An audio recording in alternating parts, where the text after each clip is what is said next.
Okay, hey folks, hey kiddies. Here we are for the second video in the I guess Pharm board prep series. This is going to be cholinergic antagonists. I have to tell you, I'm exhausted. I have spent probably 3 days doing video clips for this whole lecture here, and no matter what I did, they went way over because I'm trying to reteach the course. But it's just not going to work going into such deep detail. You've got the Lippincott guide, and you've already had a lot of this anyway. What I'm going to try to do so that we can fit these little single chapter sessions into 30 to 40 minutes is pretty much concentrate on just really the really important stuff that's going to help you remember the drug and the general properties of the drug for test day. And I'll try to throw in as much as I can, but we've got to keep these down to 30 or 40 minutes, otherwise you're never going to watch these. Or if you do, you're going to be sacrificing other study time.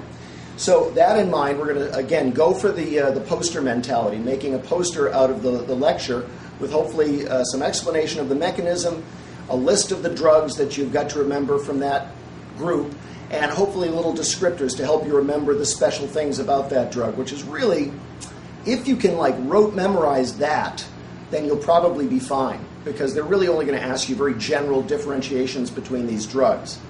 So, that having been said, let's dig right in. We're going to talk about cholinergic antagonists, right? So these are drugs that inhibit the stimulation, inhibit the impulses that's usually carried by acetylcholine in both the sympathetic and the parasympathetic system and in the skeletal muscle system.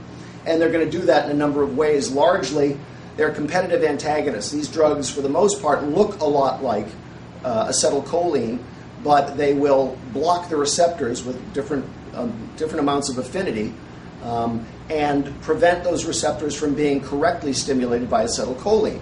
Some of these antagonists will take up the receptor and do nothing. So those are kind of the non-depolarizing or just non-stimulating antagonists. Then there are some that actually will attach and stimulate the receptor to some degree, but not let go, and therefore kind of hog that receptor and actually make it trip and never reset. So that it can't get open for another bonding with acetylcholine. And these things are just like in the eye and the retina. It isn't necessarily one bonding of a receptor to one reaction. It's really kind of a critical mass. It's a certain amount of these stimulations bring that axon over a critical amount so that it finally trips, it finally depolarizes. And that occurs through multiple attachments, multiple bondings of acetylcholine to multiple receptors over and over, and those receptors being able to be triggered and then reset and then triggered again. So a lot of these antagonists work because they just don't let go and they won't let these receptors be open for another bonding. So there are 3 groups. I've listed, I don't like this order, I listed this right out of the Lippincott book, but there are 3 groups that are the cholinergic antagonists that we're going to talk about. Those are the antimuscarinic agents, or the antimuscarinics, the ganglion blocking agents, or ganglion blockers, and the neuromuscular junction blockers, or neuromuscular blocking agents. And these things work in 3 different ways. Now, I think a really good general statement about cholinergic antagonists is, like I said, most of them are structural analogs of acetylcholine. We learned in the last chapter, we learned when we talked about sympathetic, parasympathetic, cholinergic, adrenergic, that there are different receptors within those systems. We know that in the parasympathetic and the sympathetic, we have nicotinic receptors that actually, if given nicotine, bond perfectly with nicotine. Nicotine resembles acetylcholine, but these receptors are a perfect fit for nicotine. They won't bond with something that looks more like muscarine. Remember, it's a poison from a mushroom. Anyway, we've got adrenergic synapses or adrenergic receptors in the sympathetic system.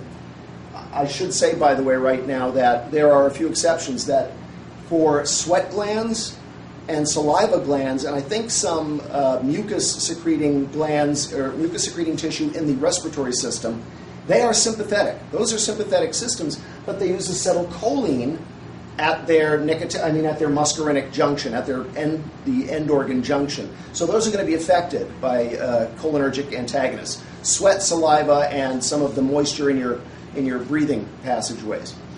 So, okay, back to the fact that within these cholinergic systems, we've got nicotinic receptors, we've got muscarinic receptors. Nicotinic receptors in the central nervous system dedicated to the ganglia, right? The first ganglia in these autonomic systems. We've got another type of nicotinic synapse that goes in the skeletal muscle right to the neuromuscular end plate. That's a different nicotinic receptor. What I'm getting at is that these receptors are shaped slightly differently. Acetylcholine will fit in them all, but research has shown that the ganglionic receptors have a different shape. They fit really nicely into a certain type of nicotine.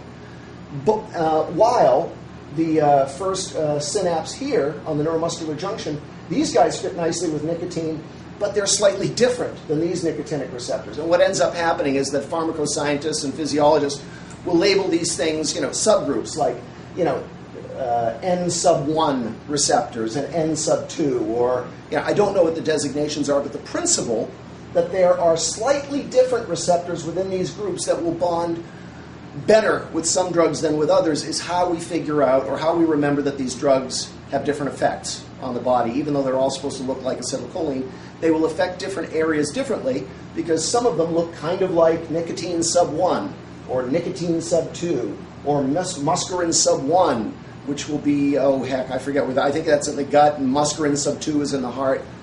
That is what is going to go on with these drugs. They stimulate different, or they affect different parts of the body differently because their chemical structure is slightly different and they resemble, slight variations this way or that way in the cholinergic system. So the anti-muscarinics, obviously, 3 guesses what they resemble. Muscarine.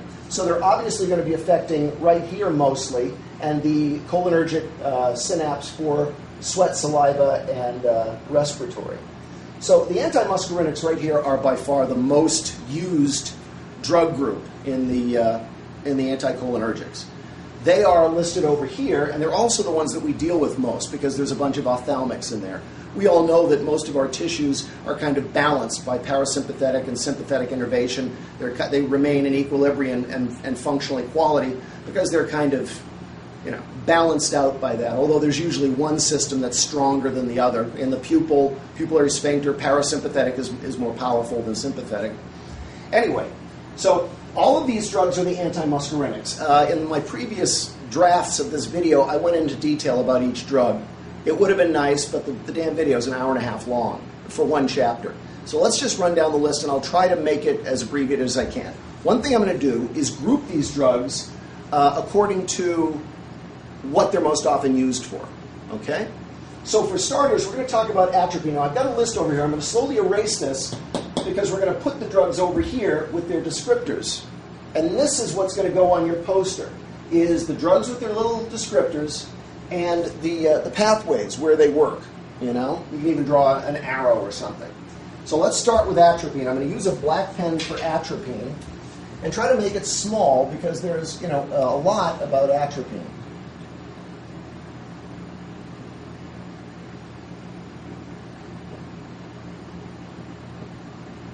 Okay, so atropine is probably the chemical that looks most like acetylcholine. It works everywhere, all over your body, and it's used everywhere, all over your body. How we're going to list this is going to be tricky. This guy's going to have more descriptors than the rest. The rest are kind of just do one thing, but atropine does everything.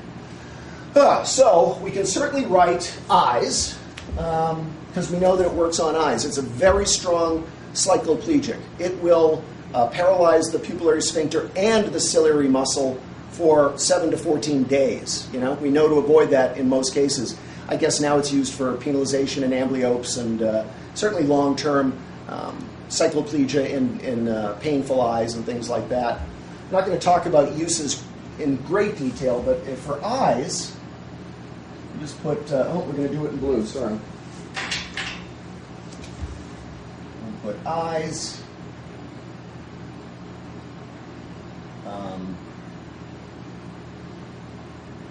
Strong